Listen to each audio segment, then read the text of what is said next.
В спектакле «Тут такое дело» отображена судьба и творческие прорывы Хасана Туфана, а также документально подчеркнутые события, произошедшие с поэтом. Тонкой нитью выделена любовная линия Луизы Салиасгаровой, чья трагическая судьба, любовь и преданность к своему супругу Хасану сопоставима с эпосами всех времен и народов, таких как «Такир и Зухра», «Лейла и Мажнун», говорят актеры. Она все сделала, чтобы мужа спасти, чтобы он остался жить на свете.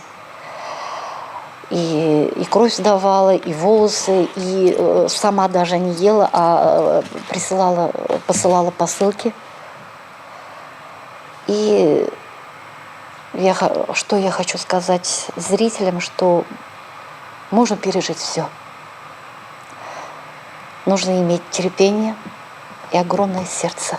Идея создания серии поэтически документальных постановок родилась во время одного из заседаний. Тогда писатели из Набережных Челнов и Казани совместно с педагогами выразили пожелание воссоздать на площадке Татарского драмтеатра рассказы не только о творчестве, но и о судьбах великих татарских поэтов. В спектакле используются его самые популярные стихотворения. Также прозвучат песни на его стихотворения.